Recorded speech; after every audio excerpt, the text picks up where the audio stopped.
Ahora, la razón para eso es que estamos en batalla con el mundo, la carne y el diablo no quiere que oremos. Muchos de nosotros tenemos problemas de la indiferencia. En realidad no queremos orar. Otros tenemos el problema de la ignorancia, no queriendo saber cómo orar o por qué orar. Otros enfrentamos el problema de nuestra falta de habilidad y otros, a lo mejor tenemos el problema del lenguaje. No sabemos cómo formular y expresar nuestras oraciones. Algunos podemos tener problemas con ataques satánicos. Cuando nos disponemos a orar, el diablo viene a invadir nuestra mente y distraer nuestra atención. Y muchos de nosotros experimentamos algunas o todas estas cosas que a veces son la causa de que no podemos orar como debemos orar. Dios sabe esto y nos ha dado a alguien para que nos ayude en nuestra vida de oración. Ese alguien es el Santo Espíritu de Dios. Veamos Romanos 8, versos 26 y 27. Y de igual manera el Espíritu nos ayuda en nuestra debilidad, pues qué hemos de pedir como conviene no lo sabemos. Pero el Espíritu mismo intercede por nosotros con gemidos indecibles. Mas el que escudriña los corazones sabe cuál es la intención del Espíritu, porque conforme a la voluntad de Dios, intercede por los santos. ¡Qué extraordinarios son estos versículos! Ruego a Dios que nos ayude a entenderlos.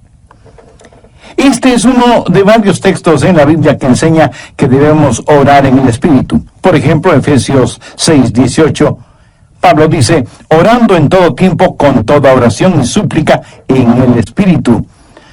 No está hablando de oraciones emocionales, epidérmicas, ni siquiera hace referencia a orar con energía. El apóstol está haciendo referencia al Espíritu Santo. Y en el clásico versículo 20 de Judas leemos, pero vosotros, amados, edificándoos sobre vuestra santísima fe, orando en el Espíritu Santo. El orar en la carne es fracasar. El orar en el Espíritu es tener éxito. Ahora, cuando hablo de la carne, usted sabe que no me refiero a nuestra piel, huesos, músculos, venas, nervios, glóbulos, células y las mil y una cosas que hacen o conforman nuestro cuerpo físico, que es la casa humana en la cual vivimos. En términos bíblicos, carne también quiere decir nuestra vieja naturaleza. ¿Alguna vez se ha preguntado por qué la iglesia primitiva fue capaz de hacer lo que hizo? Porque esa iglesia caminaba, por así decirlo, sobre sus rodillas. Esa iglesia fue poderosa porque fue poderosa en la oración. Y fue poderosa en la oración porque estaba llena del Espíritu Santo. En Romanos 8 encontramos 7 maneras en que el Espíritu Santo le ayudará en su vida de oración. También veremos la necesidad no solo de ser salvos, sino también de ser llenos del Espíritu Santo. Primero, el Espíritu Santo trabaja en la activación de su voluntad para orar. Veamos Romanos 8, versos del 5 al 7. Porque los que son de la carne, esto hace referencia a nuestra naturaleza adámica, piensan en las cosas de la carne, pero los que son del Espíritu en las cosas del Espíritu. Porque el ocuparse de la carne es muerte, pero el ocuparse del Espíritu es vida y paz. ¿Se pregunta usted a veces por qué no quiere orar? Mire lo que dicen los versículos 7 y 8. Por cuanto los designios de la carne son enemistad contra Dios, porque no se sujetan a la ley de Dios, ni tampoco pueden. Y los que viven según la carne no pueden agradar a Dios. Esta es la razón por la que dije que orar en la carne es fracasar. Orar en el Espíritu es tener éxito. Debemos admitirlo de una buena vez. Muchos de nosotros no oramos simplemente porque no queremos orar. Razonemos un poquito. ¿Acaso no hacemos lo que queremos hacer? Entonces, ¿por qué no queremos orar?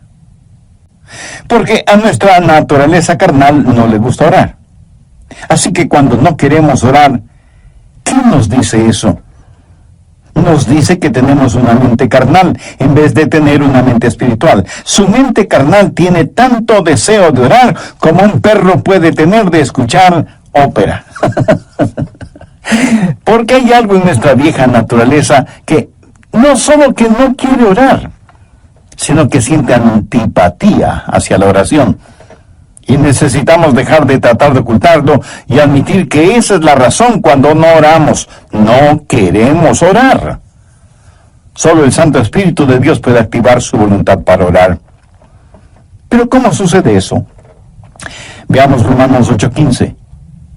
Pues no habéis recibido el espíritu de esclavitud para estar otra vez en temor, sino que habéis recibido el espíritu de adopción.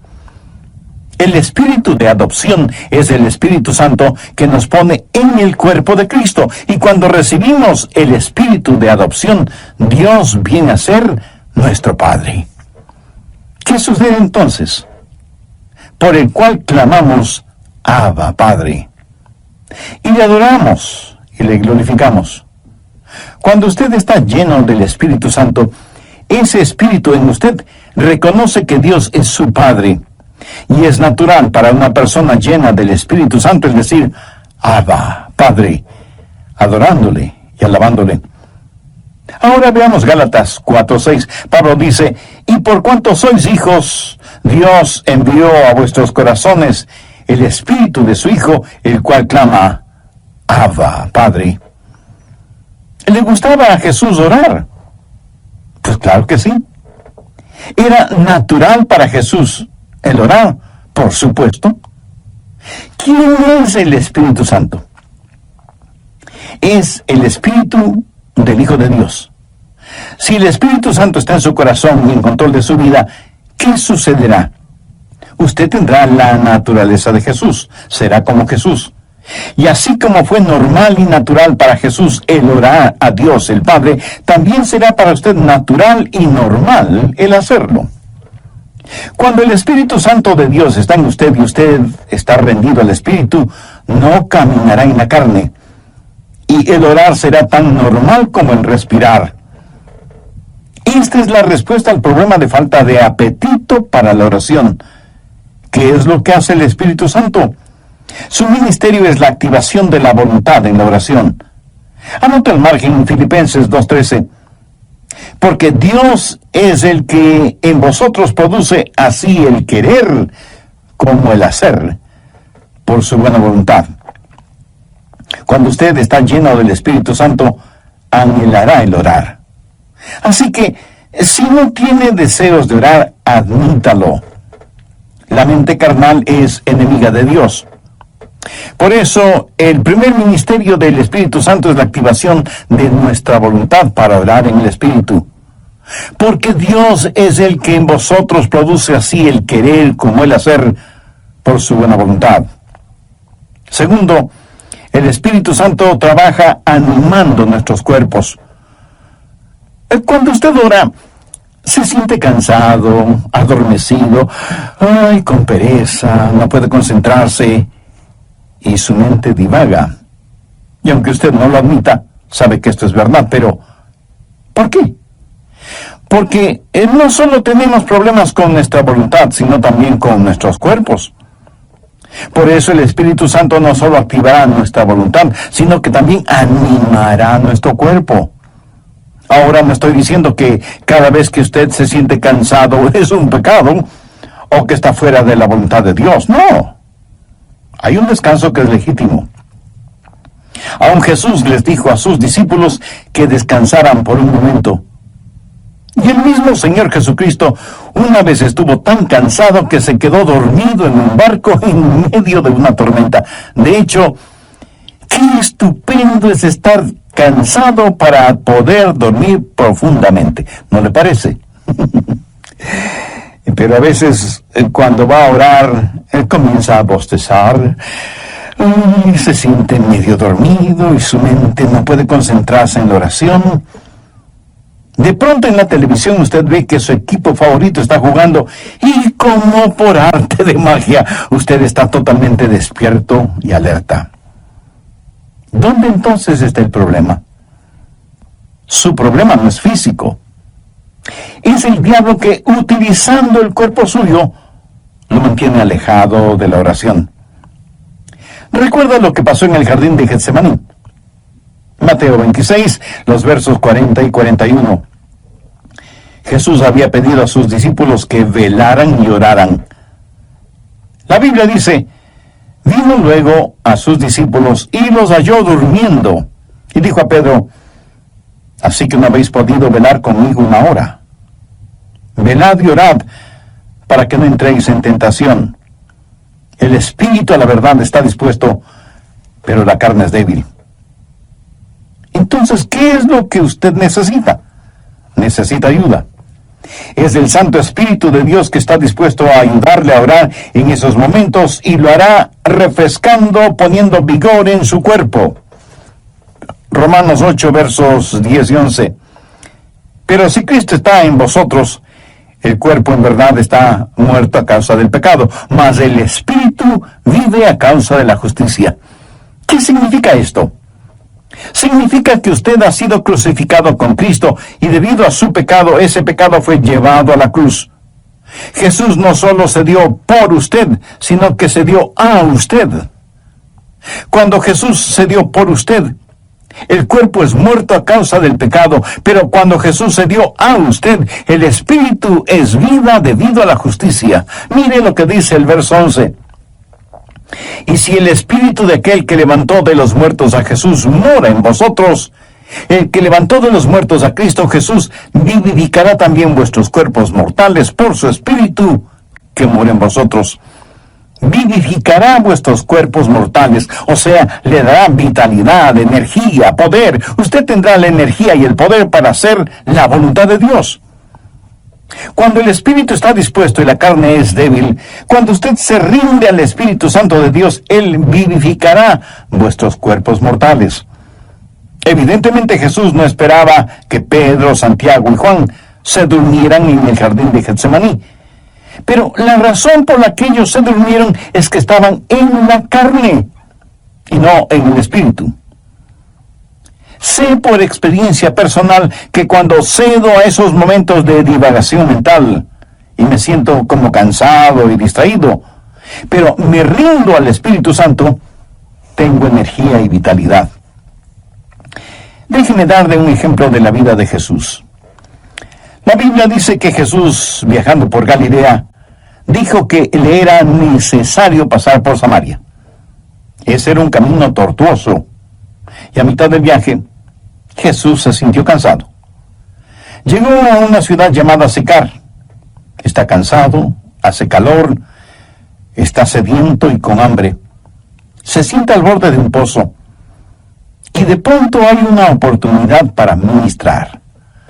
Una mujer samaritana se acercó al pozo para sacar agua y se encontró con Jesús, y él le ministró espiritualmente.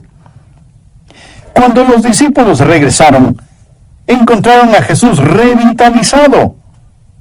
Ellos habían ido al pueblo para comprar alimentos para que Jesús recobre su energía y fortaleza, pero lo encontraron lleno de energía y vitalidad, y se preguntaron: ¿y quién le dio de comer?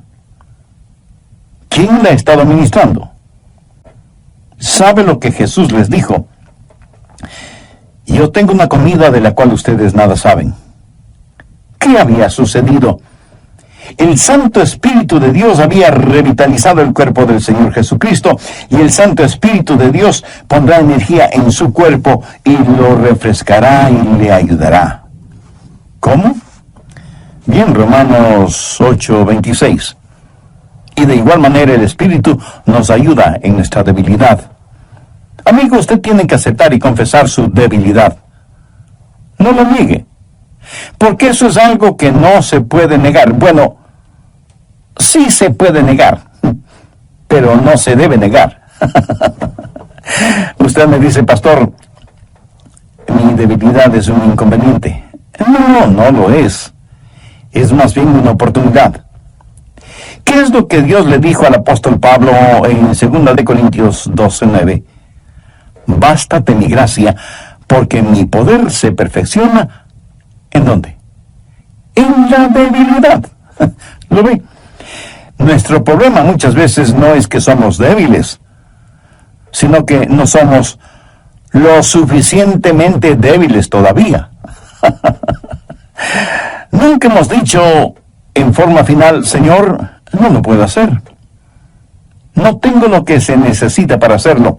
Y seguimos luchando. Pero cuando llegamos al final de nuestras fuerzas y nos apropiamos de su fortaleza, entonces usted entenderá cómo Él no solo activará su voluntad, sino que también animará su cuerpo. Mira, el plan de Dios es librarnos de nuestra autosuficiencia a fin de que nos entreguemos a su suficiencia. Por eso Él nos hace perpetuamente débiles para que podamos ser perpetuamente fuertes.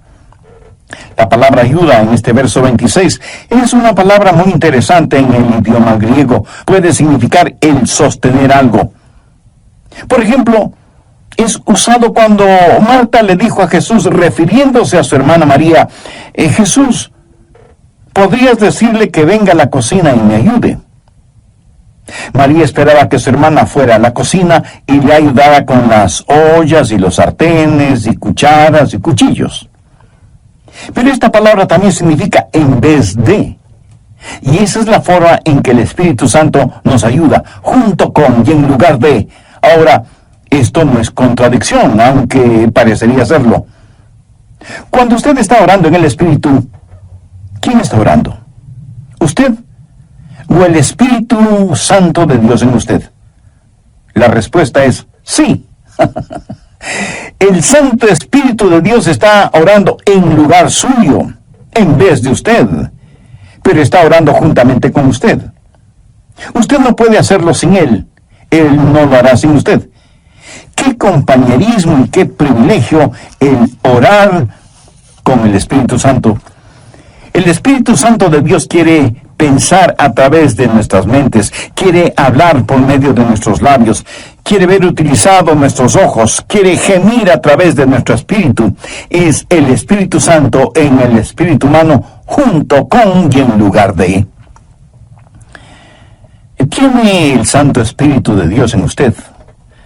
Para tenerlo es necesario que usted haya recibido a Jesucristo en su corazón como su Salvador y Señor, porque Jesús prometió que daría, enviaría y sellaría con su Santo Espíritu a quienes, arrepintiéndose de sus pecados y aceptando el sacrificio de Jesucristo en la cruz del Calvario, lo reconocen como Salvador y Señor de sus vidas y les dan la bienvenida para que Él habite y controle sus vidas.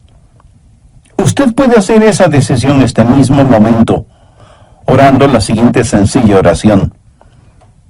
Dios eterno, sé que hace mucho tiempo no he conversado contigo y que mi vida de oración es deplorable. Perdóname y ayúdame por medio de tu Santo Espíritu para que yo pueda aprender a orar en el Espíritu.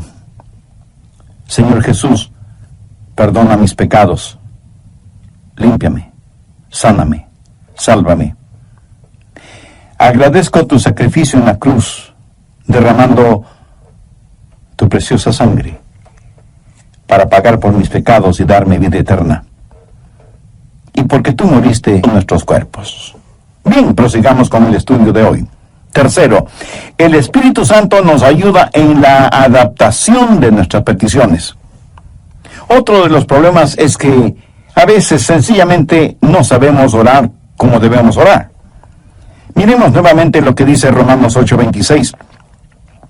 Y de igual manera el Espíritu nos ayuda en nuestra debilidad, pues ¿qué hemos de pedir como conviene? No lo sabemos. Y eso es muy cierto. A veces sencillamente no sabemos qué pedir. Regresemos brevemente a Romanos 8:14. Porque todos los que son guiados por el Espíritu de Dios, estos son hijos de Dios. Todos tenemos cosas específicas por las cuales orar. Yo sé que debo orar por mi esposa, por nuestros hijos, por nuestros nietos. Sé que debo orar por mis hermanos pastores y por miembros de nuestra iglesia. Eso es parte de mi responsabilidad. Pero hay muchas cosas que no sé si debo orar por ellas o no. Quiero decir, yo no puedo orar por todas las cosas, porque en ese caso mi oración, en vez de ser como un poderoso río, será como un pantano estancado. Para que la oración sea efectiva, debe ser selectiva. Y aun cuando sepamos por qué orar, no sabemos cosas específicas por las cuales orar. Suponga que usted tiene una persona amada que está enferma. ¿Cómo va a orar por esa persona? Señor, sánala. Pero, ¿qué si Dios quiere llevarse a esa persona al cielo?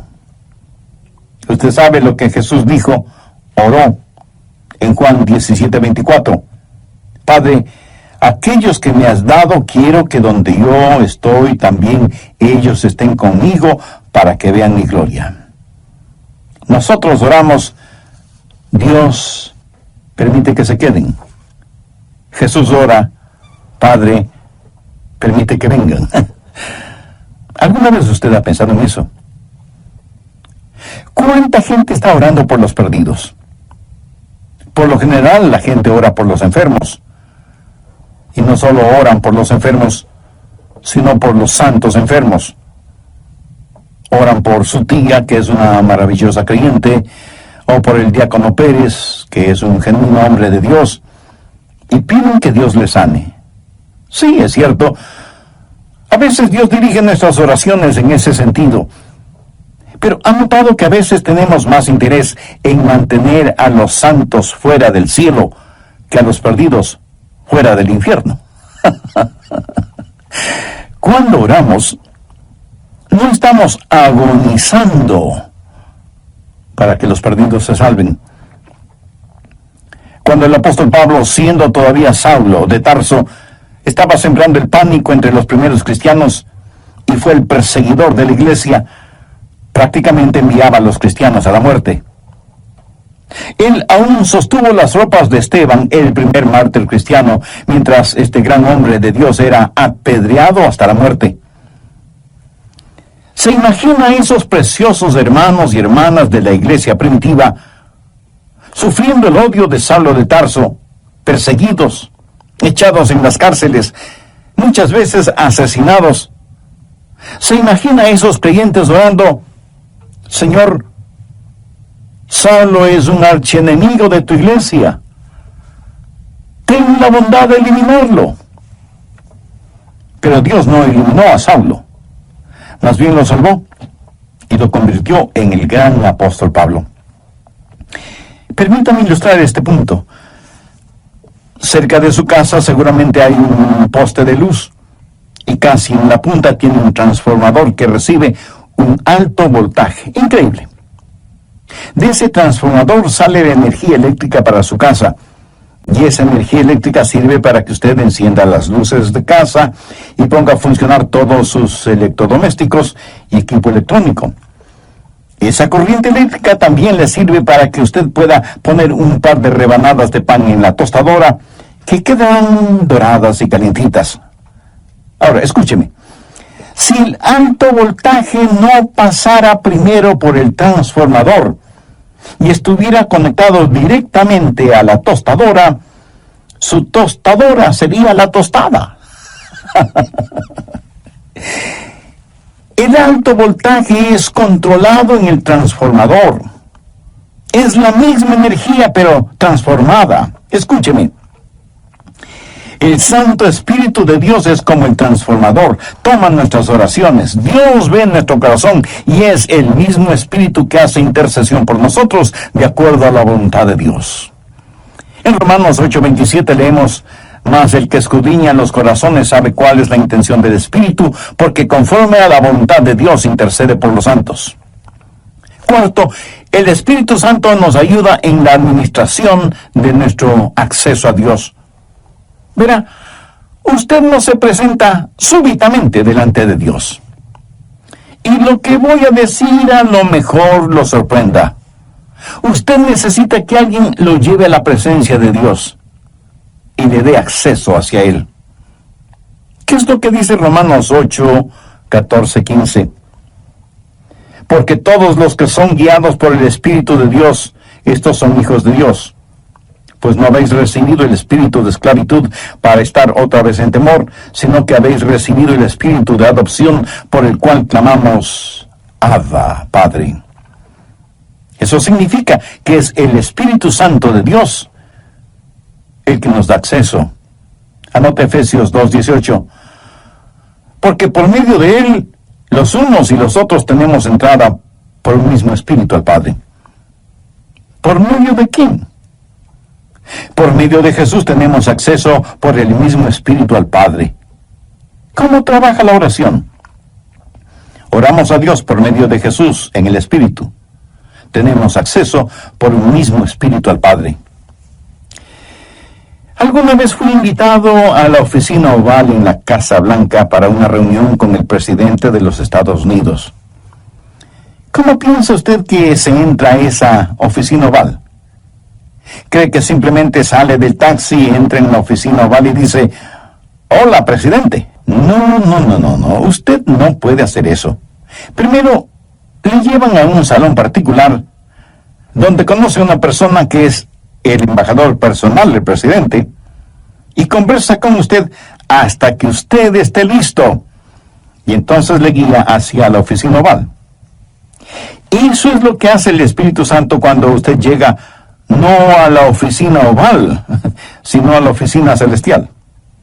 Cuando usted viene frente al trono de la gracia, tiene un Padre a quien orar, tiene un Salvador en nombre de quien orar, y tiene un Espíritu Santo que le ayudará a orar. ¿Alguna vez ha orado sintiendo que ora a Dios, pero no con Dios? Y tiene la sensación de que Dios está a millones de años de distancia. ¿Han escuchado la expresión, mis oraciones no pasan del tumbado? La oración no es simplemente el enviar cohetes de oración al cielo. Es el hablar con un amigo. Dios nos da la invitación real para que oremos, y Dios nos da un palacio y nos trae y nos guía, y tiene una persona de la realeza, el Espíritu Santo, para que nos lleve a su presencia. Quinto, el Espíritu Santo nos ayuda en la articulación de nuestras palabras. Otro problema cuando oramos es que se nos traba la lengua y como que nos quedamos sin palabras. ¿Saben lo que son las palabras?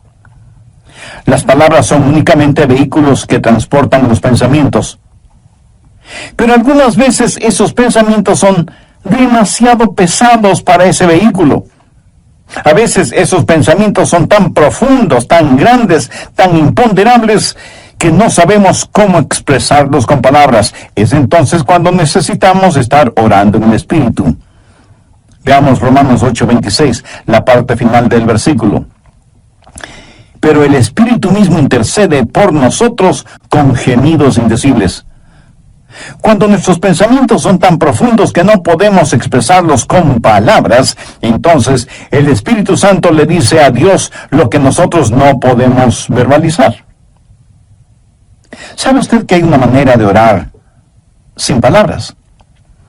De acuerdo al versículo que acabamos de leer, ¿quién es el que emite gemidos indecibles? Es el Espíritu Santo fundido con el espíritu humano. La palabra gemido en el original significa dolores de parto. Si alguna vez ha estado cerca de una mujer que está dando a luz, la habrá escuchado dando gemidos de parto. Pero ¿sabe qué es ese gemido? Es un gemido de dolor transfigurado por la esperanza.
Y eso es exactamente lo que es la oración, dolor transfigurado en esperanza.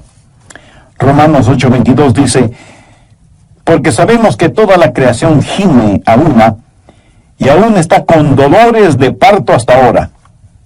Ahora, note lo que dice el verso 23. Y no solo ella, sino que también nosotros mismos, que tenemos las primicias del Espíritu, nosotros también gemimos dentro de nosotros mismos, esperando la adopción, la redención de nuestro cuerpo. Nuestros cuerpos aún no han sido redimidos. Nuestra alma ha sido redimida. Nuestro espíritu ha sido redimido. Pero nuestro cuerpo todavía no ha sido redimido. Por lo tanto, vivimos en un mundo lleno de gemidos y de dolores y de enfermedades y de llanto y de muerte. Todo está alrededor nuestro. Y sea usted salvo o no es inmune a esta realidad. No piense que porque usted es salvo no habrá dolor ni sufrimiento. En los versos 22 y 23, Pablo dice, porque sabemos que toda la creación gime y aún está con dolores de parto hasta ahora. Y no solo ella, sino que también nosotros mismos, que tenemos las primicias del Espíritu. Cuando usted ora, el Santo Espíritu de Dios entra en esa agonía. Y así como Jesús lloró en Getsemaní, en sus horas más oscuras y profundas, usted sentirá cómo el Santo Espíritu se junta con su Espíritu en oración silenciosa y con gemidos tan intensos que no pueden ser escuchados. Si usted nunca ha experimentado esto, entonces usted no sabe lo que es en realidad orar. Pero llegará el momento en que lo sepa, cuando no tenga ni la menor idea de qué hacer o de qué decir. Entonces será cuando el Santo Espíritu de Dios se fundirá con su Espíritu y le ayudará, no solo en la administración del acceso a Dios, sino también en la enunciación de sus deseos. Y Dios sabe lo que significa eso, aun cuando usted no diga una sola palabra. ¿No es eso maravilloso? Sexto, la declaración de nuestra confianza viene del Espíritu Santo. Romanos 8, versos 26 y 27. Y de igual manera el Espíritu Santo nos ayuda en nuestra debilidad, pues ¿qué hemos de pedir como conviene? No lo sabemos. Pero el Espíritu mismo intercede por nosotros con gemidos indecibles. Mas el que escudriña los corazones sabe cuál es la intención del Espíritu, porque conforme a la voluntad de Dios intercede por los santos. Y en el versículo 28 está la respuesta a la tácita pregunta, ¿cuál es la voluntad de Dios? Y sabemos que a los que aman a Dios, todas las cosas les ayudan a bien. Esto es, a los que conforme a su propósito son llamados. Y surge de inmediato la pregunta, ¿cuál es el propósito de Dios? Y el versículo 29 tiene la respuesta, para que seamos hechos conforme a la semejanza de su Hijo. Pero a veces usted ora y gime y llora y suplica y nada sucede. Y usted dice, le oré a Dios y no escuchó mi oración. Amigo, sí la escuchó. Recuerde que todas las cosas obran para bien. Literalmente significa que Dios está haciendo todas las cosas para el bienestar suyo. Pero escúcheme con atención. El plan de Dios para usted no es primordialmente el hacerle saludable, millonario y feliz. El plan de Dios para usted es santificarle y hacerle a la semejanza de su Hijo Jesucristo. Dios sí escucha nuestras oraciones. Y usted puede pedir cierta cosa, pero Dios le da otra diferente, que le ayudará a usted a hacer más y más a la semejanza del Señor Jesucristo. Amigo, de eso se trata todo. La oración no convierte a Dios en una especie de mensajero celestial que está esperando recibir sus órdenes para complacer sus deseos y caprichos. De ninguna manera. La oración es el plan de Dios para hacerle a usted a la semejanza de su Hijo. Una vez tuve una tremenda carga de oración, la más pesada que he tenido. Llegué al punto no solo de pedirle a Dios, sino de gritarle a Dios, no por falta de respeto, sino más bien motivado por la desesperación, no en forma desafiante, sino angustiada. Le dije: Señor, ¿dónde estás que no me escuchas? ¿Sabe lo que Dios hizo? Claramente escuché su voz en mi mente cuando me dijo: Adrián, he escuchado tu oración.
Me ocuparé del asunto. No me dijo cómo, solamente me dijo que no me preocupara, que Él se encargaría de todo. Ese es el significado de Romanos 8:28, y sabemos que a los que aman a Dios todas las cosas les ayudan a bien, esto es, a los que conforme a su propósito son llamados. Esa es una declaración de nuestra confianza. Séptimo, cuando oramos en el Espíritu, hay una amplificación de nuestra victoria. Permítame que le diga un secreto. Al diablo no le gusta que usted ore. Miremos lo que dice Romanos 8:31 y 32. ¿Qué pues diremos a esto? Si Dios es por nosotros, ¿quién contra nosotros? El que no escatimó ni a su propio Hijo, sino que lo entregó por todos nosotros, ¿cómo no nos dará también con Él todas las cosas? El diablo hará no solamente lo posible, sino hasta lo imposible para impedir que usted ore. Cuando ora, tenga la seguridad que sentirá el ataque de Satanás. Toda la artillería del infierno está en su contra cuando ora. ¿Por qué? Creo que el diablo les dice a sus demonios: muchachos, vamos a evitar como sea que, y aquí él dirá su nombre, Juan, Rosa, Pedro, María, o como usted se llame, se concentre en la oración. Si él o ella no pueden orar, les venceremos siempre. Pero si logran orar, ellos nos vencerán siempre. Amigos, Satanás está en su contra, es su enemigo, pero si Dios es por nosotros, ¿quién contra nosotros? Por eso usted no puede orar en la carne, porque si lo hace así será presa fácil de Satanás. Pero cuando ora en el Espíritu, si Dios está con usted, ¿quién puede estar en su contra? Escúcheme. Si usted todavía no es un creyente en el Señor Jesucristo, este momento puede ser el más extraordinario de su vida si lo acepta como Salvador y Señor. Este momento puede ser el primer instante de su nueva vida. Hoy puede abrir su corazón al Señor, tener el perdón de sus pecados y tener al Santo Espíritu de Dios morando en usted y ayudándole a orar y a ser la clase de persona que Dios quiere que usted sea, y dándole la absoluta seguridad de que cuando muera, irá a estar con Jesús en el cielo. Cuando el carcelero que cuidaba a Pablo y a Silas les preguntó: señores, ¿qué debo hacer para ser salvo? Ellos dijeron: cree en el Señor Jesucristo y serás salvo tú y tu casa. Esa palabra creer no significa